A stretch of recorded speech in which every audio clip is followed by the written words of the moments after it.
Olá, pessoal!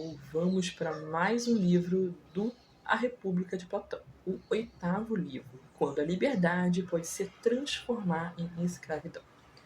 No livro 8 da República, Platão começa uma nova etapa da sua investigação. Depois de discutir a cidade justa, a educação, a alma e o filósofo como governante, ele passa a analisar aquilo que acontece quando o estado ideal começa a se degenerar. O mais importante é que Platão não trata as formas de governo como estruturas abstratas separadas das pessoas. Isso é muito interessante. Os governos, as formas de governos, são formadas pelas almas das pessoas. Para ele, cada governo corresponde também a uma determinada forma de alma. Um governo não é algo abstrato. Ele é formado pelas pessoas que compõem ele, pelas pessoas que compõem a sociedade que ele governa. Se existem diferentes formas de governo, também existem diferentes tipos de indivíduos que correspondem a elas. O Estado é formado pelos seres humanos que vivem nele, concordam, não é? Todo mundo concorda com isso. E, portanto, a transformação política está ligada também à transformação interior das pessoas. Então, só existe uma transformação política se existe uma transformação interior das pessoas. E nem sempre uma transformação vai ser algo bom, para transformar para algo bom. Nem sempre uma geração. Às vezes pode ser uma degeneração. A sequência apresentada por Platão é aristocracia, timocracia, oligarquia, democracia e tirania. Anotem aí. Aristocracia, timocracia, oligarquia, democracia e tirania. A aristocracia, governada pelos melhores, começa a degenerar quando o amor pela sabedoria e pela virtude perde espaço para o amor às honras e às vitórias. Então, o amor tem que ser o quê? A virtude, a sabedoria e não apenas as honras e vitórias. Porque nem sempre vai ter honras e vitórias. Mas sabedoria e virtude sempre tem que ter. Sempre tem que ter. Surge então a timocracia, uma forma de governo marcada pelo desejo de reconhecimento, prestígio e conquista por si.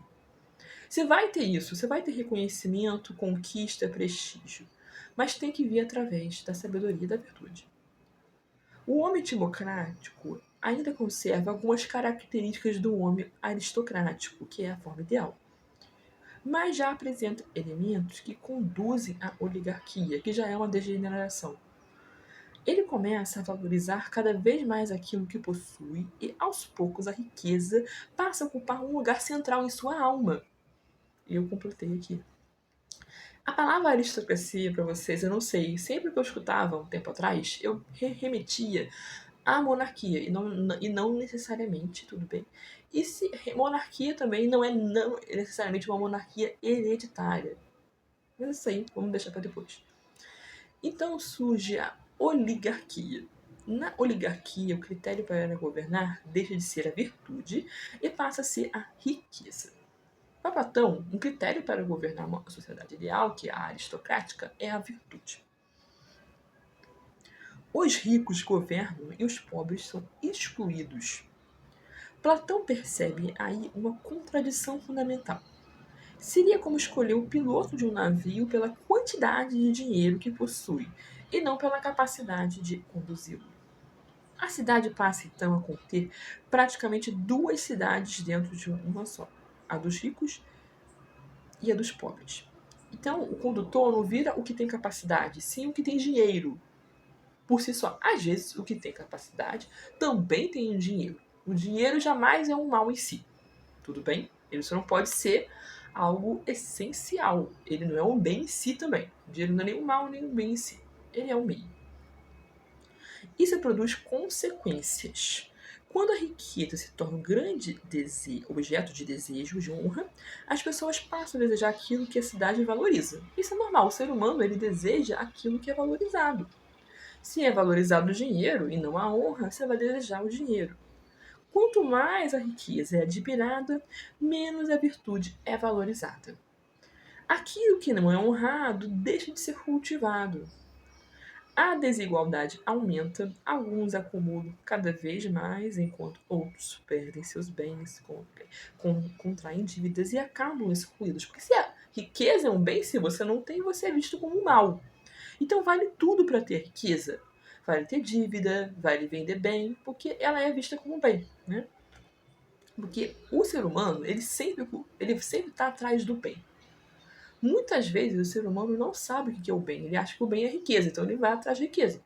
Porque ele está achando que o bem é a riqueza, mas não é. O bem é o que? A sabedoria e a virtude. A desigualdade aumenta, alguns acumulam cada vez mais, enquanto outros perdem seus bens. Contrai, eu já falei, né? A própria estrutura oligárquica começa então a produzir elementos de sua destruição.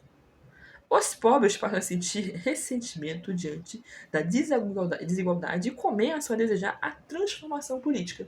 Porque se a riqueza é um bem, se você não tem, você tem um ressentimento por isso. Normal no ser humano também. Inveja, né? E aí você quer uma transformação política. Vai falar, eu quero esse bem aí, já que é um bem. Se fosse a virtude e a sabedoria, seria muito ideal, né? Que você ia querer deixar a ignorância. Assim surge a democracia. A democracia surge com isso, com o fim da oligarquia. Com o fim da oligarquia surge a democracia. Porque tem uma mudança na alma das pessoas, entendeu? Então as pessoas, a gente vai entender a democracia daqui a pouco. A democracia nasce, portanto, com uma reação à desigualdade oligárquica. Os pobres vencem, destituem seus adversários e estabelecem uma forma de governo marcada pela igualdade política e pela liberdade.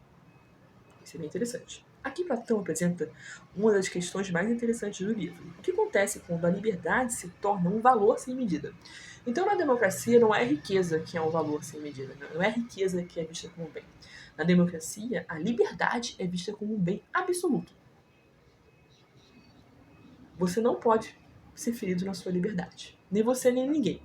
Você acha que isso vai dar certo? Se nem você, nem ninguém pode ser ferido na sua liberdade? Vamos ver. Na democracia, cada indivíduo quer organizar sua própria vida como bem entende. Surgem as pessoas de todos os tipos, diferentes modos de viver e diferentes desejos. Isso parece extremamente atraente. É claro, todos nós queremos a nossa liberdade de fazer o que bem entende. Mas Platão pergunta: ser livre para escolher significa necessariamente saber escolher bem? É nesse ponto que ele passa da cidade para a alma, né? Que é a alma que escolhe, não a cidade. A cidade não vai escolher em si.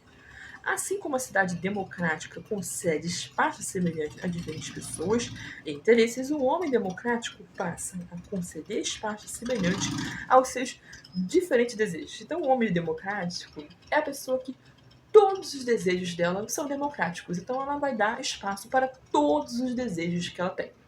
Pensa se isso vai dar certo na vida da pessoa e da sociedade. Porque é democrático, então todo desejo é igual. Comer, gastar dinheiro, todo desejo é igual. E não é bem assim. Ele não estabelece uma hierarquia clara entre eles, a pessoa. O desejo de estudar pode valer tanto quanto o desejo de se divertir. Então, todos são iguais. E todos têm que ser cumpridos. Todos os desejos têm que ser atendidos. Peraí que eu perdi aqui, gente. Peraí. Surge democracia. Assim tá. Assim. Tá. O desejo de poupar pode valer tanto quanto o desejo de gastar, né? O desejo de trabalhar pode valer tanto quanto o desejo de descansar. Isso vai dar certo? Se todos têm que ser cumpridos democraticamente de igual forma, não vai dar certo na sua vida, nem da sociedade. Tudo parece ter o mesmo direito de ser realizado, mas será que todos os desejos realmente são iguais? Platão distingue os apetites necessários dos desnecessários. Existem desejos ligados à conservação da vida, como alimentar-se e cuidar do corpo. Mas existem outros que ultrapassam aquilo do que realmente precisamos e podem se tornar prejudiciais quando não são controlados. Todo mundo concorda com isso. Quando as pessoas estão com dívidas porque não controlam o desejo de gastar, ou estão acima do peso porque não controlam o desejo de comer, por isso a liberdade não significa simplesmente realizar tudo aquilo que desejamos. Existe uma diferença entre eu quero e eu devo fazer. E talvez essa seja uma das grandes questões do livro 8 que nos deixa. Uma pessoa verdadeiramente livre não é necessariamente aquela que faz tudo o que deseja. Talvez seja aquela que consegue governar os próprios desejos. Eu sou livre, porque eu não sou refém dos meus desejos. Eu controlo eles, eu governo eles. Claro que eu vou realizar um desejo de me divertir, de comer algo gostoso, de tudo, mas de gastar um dinheiro. Mas não vai ser sempre na hora que eu desejar. Porque se todos os desejos tiverem o mesmo poder dentro de nós, quem estará realmente governando? É nesse ponto que Platão apresenta uma ideia extremamente atual. A ausência de ordem dentro da alma pode ser confundida com liberdade. Um homem democrático passa a viver de acordo com o apetite do momento. Hoje deseja uma coisa, amanhã outra. Não existe constância nessa pessoa. Não existe uma hierarquia firme entre os seus desejos. Porque como ele vai mudando, ele não consegue ser estável e constante em nada. E as nossas grandes obras da vida precisam de constância e estabilidade. Vai por mim. Isso que ele chama de vida livre e feliz, mas Platão enxerga um perigo, e realmente existe. Quando nenhum desejo aceita ser subordinado a qualquer desejo, pode acabar assumindo o governo. O desejo de conseguir sempre cumprir ali e sanar os seus desejos. É justamente daí que nasce a tirania. A democracia levada ao extremo transforma o desejo da liberdade em um desejo insaciável de liberdade. Platão apresenta então um dos maiores paradoxos do livro 8. A liberdade excessiva pode conduzir à escravidão excessiva. A cidade que não aceita mais nenhuma autoridade, nenhuma medida ou nenhuma hierarquia, pode acabar procurando alguém que coloque ordem no caos, um tirano que vai colocar ordem no caos. Surge então um líder que apresenta como protetor do povo. Ele promete defender os mais pobres, combater os seus inimigos e garantir aquilo que o povo deseja. Ah, você quer isso? Então eu vou garantir para você. Porque você não pode ser ferido nas suas liberdades. Mas depois de conquistar o poder, começa a concentrá-lo, o tirano. Para manter-se no governo, precisa criar inimigos, provocar conflitos e manter o povo dependente e, muitas vezes, lançar a cidade em guerras. O povo que acredita estar criando um protetor passa a sustentar aquele que o domina.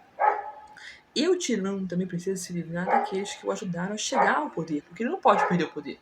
O tirano fica querendo cada vez mais poder. Quanto mais você realiza o seu desejo, mais você quer. Essa é a verdade. Quanto mais você dá vazão aos desejos, mais você vai querer. Pode transformar, porque seus aliados pode transformar em seus adversários. Então você tem que ir se livrando de seus aliados, porque eles podem se tornar seus adversários. Assim, o regime nasceu prometendo liberdade e termina produzindo tirania, porque a consequência da democracia é a tirania. Mas Platão não está falando apenas de política, ele está falando também de nós. Existe uma cidade dentro da nossa alma. E assim como a cidade precisa de governo, a alma também precisa de governo. Quando a razão exerce seu papel e os desejos são ordenados, existe harmonia. Quando todos os desejos querem governar, igualmente surge a desordem. E quando o desejo se torna absoluto e passa a dominar toda a pessoa, surge uma espécie de tirania interior. Por isso, uma das ideias que mais me chamou a atenção neste livro é a liberdade. 8 é que a liberdade e a ordem são necessariamente inimigas. Se você tem muito um, você não vai ter outro. Se você tem muita liberdade, você não tem muita ordem. Se você tem muita ordem, você não tem muita liberdade. A questão não é simplesmente ser livre. A questão é livre para quê? Livre para escolher o quê? E quem está governando nossas escolhas? Podemos ter liberdade para fazer alguma coisa e ainda assim essa coisa poder nos escravizar. Podemos ter liberdade para satisfazer um desejo e depois descobrir que somos nós que passamos a poder ser esse desejo. Platão nos convida, portanto, a pensar na liberdade de uma maneira mais profunda. Nem todo desejo merece ser obedecido, nem toda escolha é boa, e simplesmente porque foi livre. E talvez a verdadeira liberdade não esteja em fazer tudo aquilo que queremos, mas em sermos capazes de escolher aquilo que realmente devemos querer. É mais difícil, mas conseguimos. O livro 8 termina deixando diante de uma pergunta que ultrapassa a política. Quem governa a nossa alma? E talvez justamente aí que Platão nos faça perceber que a maior luta política pode acontecer não fora de nós, mas também dentro de nós mesmos. É incrível. A República é o melhor livro que eu já li na minha vida. Um dos melhores. E vale muito a pena. É um livro assim, não é um livro difícil. Você vê que coisas são tratadas, que hoje em dia a gente vê aí vídeos tão assim, pouco profundos sobre alguns temas como juntar dinheiro, que eles vê, e eles lêem um livro aqui do Platão, eles conseguem entender e juntar dinheiro, porque eles sabem que eles não podem dizer sempre sim para querer gastar. E outras coisas, até essa questão aqui da democracia, então é um vídeo muito bom, mas só em vídeo que eles conseguem conversar sobre esses assuntos hoje em dia com um pouco mais de profundidade. Até o próximo diálogo. Até o próximo livro ali. Tchau!